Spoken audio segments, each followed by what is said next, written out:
The views expressed in this blog are hosted on my own website, are strictly personal, and do not reflect the views of any organization.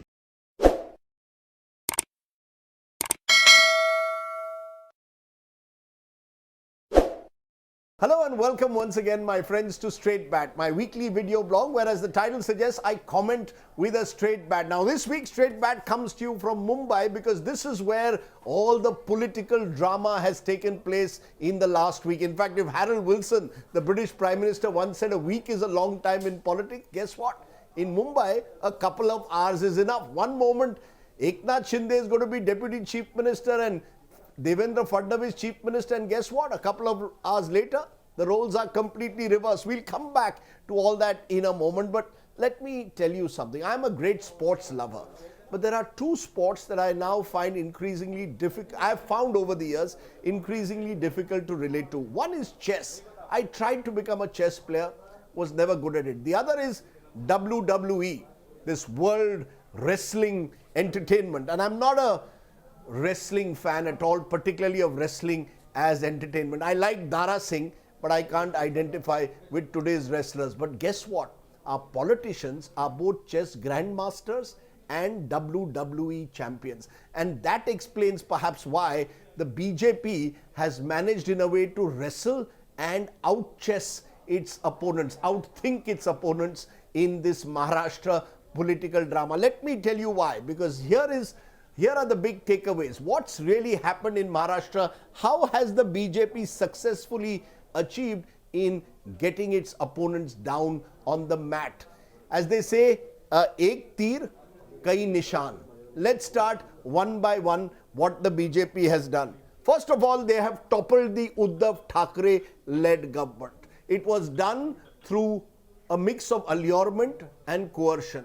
You give people the prospect of being in power, promise them ministries, take them from one resort to another, almost like caged MLAs, and you ensure through coercion the ED, which in Maharashtra, by the way, is now being called the Eknath Devendra Directorate, because those who are close to Udhav Thackeray and the NCP are all under the ED scanner, the rest are not. But either way, Udhav Thackeray's government has been toppled.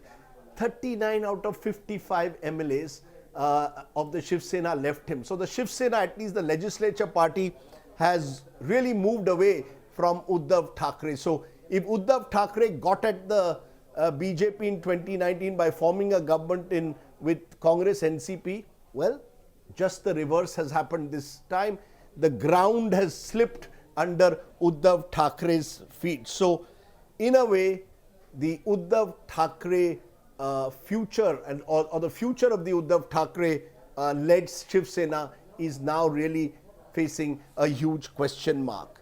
Number two, what has happened? The BJP leadership has tried to capture the Shiv Sena space by projecting EknathShinde or making EknathShinde the chief minister, because then the BJP can now go to the Shiv Sena supporters and say, look, we actually made a real Sainik, not a dynast, not a son of Balasaheb Thackeray, but an ordinary Sainik who came up as a Shakha Pramukh, the Chief Minister of Maharashtra. So it's a bit like the Narendra Modi story when it comes to the Chaiwala story. Here you've got an auto rickshaw driver, Shakha Pramukh, who today is the Chief Minister of Maharashtra. And as a result, what is the BJP hoping to achieve?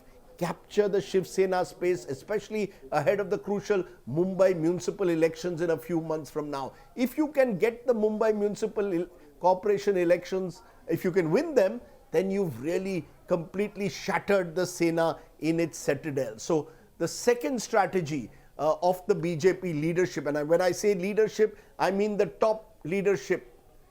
Yes, number one and number two, Modi Shah, they are the ones, as I've been told, who've directed this entire operation. It was executed in Mumbai, but the directors of this operation have been in Delhi, particularly, I am told, Amit Shah.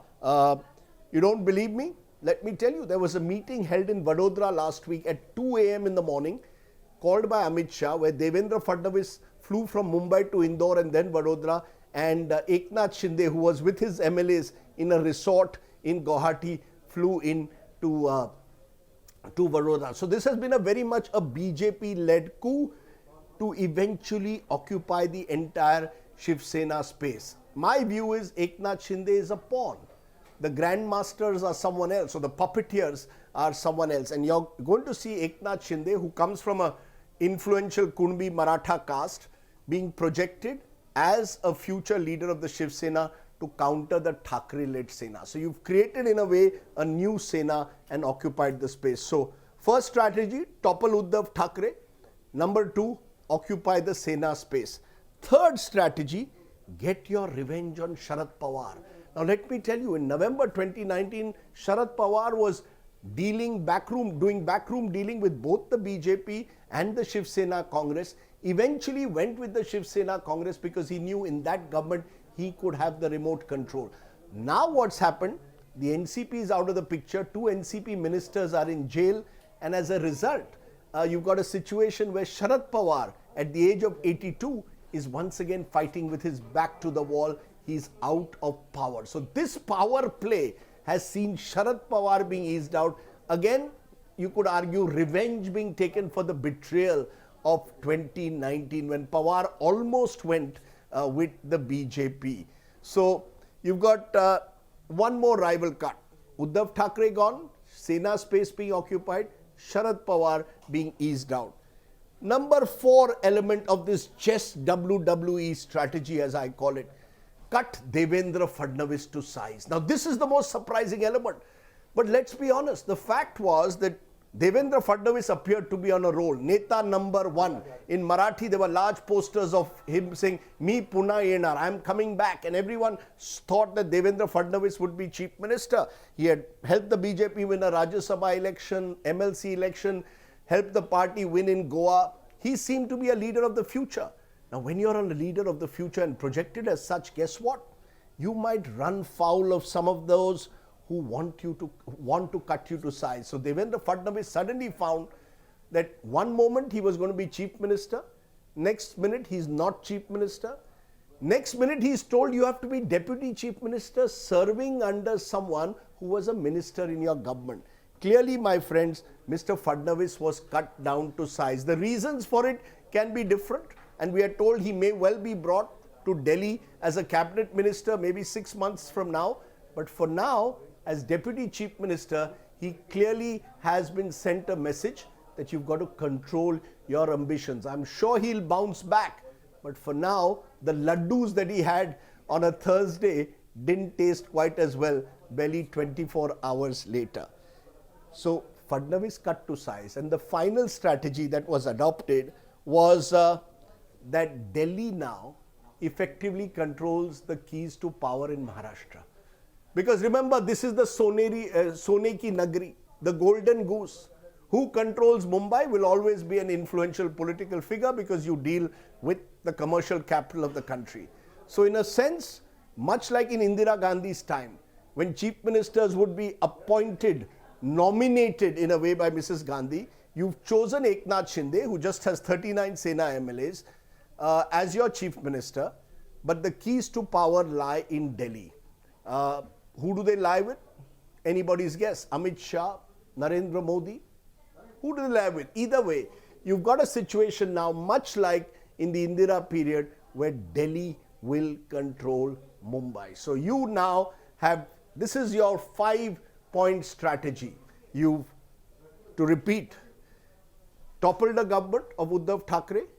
You're trying to occupy the Sena space using EknathShinde as a pawn. You've marginalized Sharad Pawar. You've cut Devendra Fadnavis to size. You can now control the politics of the crucial state of Maharashtra, which, remember, has the second largest chunk of Lok Sabha seats, 48, after Uttar Pradesh with 80. It's paving the way also to 2024. Now, we can call all these strategies the use of coercion, of allurement, of resort politics, shifting alliances, the wheeling and dealing, and yes, money, power, my friends. Because one of the MLAs of the rebel MLAs told me, well, EknathShinde is paying the bills. Now you ask yourself, how is an auto rickshaw driver one day now paying the bills for such a massive operation which by all indications runs into several hundred crores? And therefore I say that as a final point, as someone who's observed Maharashtra politics for years, you know, our Maharashtra politicians will speak about Shivaji. Our Delhi politicians will speak about Mahatma Gandhi.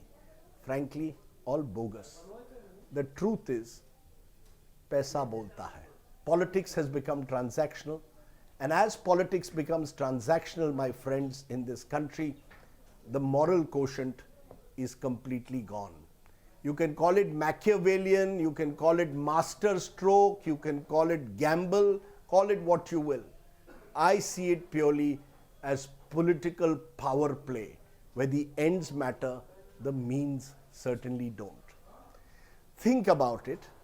That was the straight bat. Thanks very much for watching, and I do subscribe to many more such videos on my YouTube channel. For now, stay well, stay safe. Namaskar, Jai Hind, and yes, Jai Maharashtra.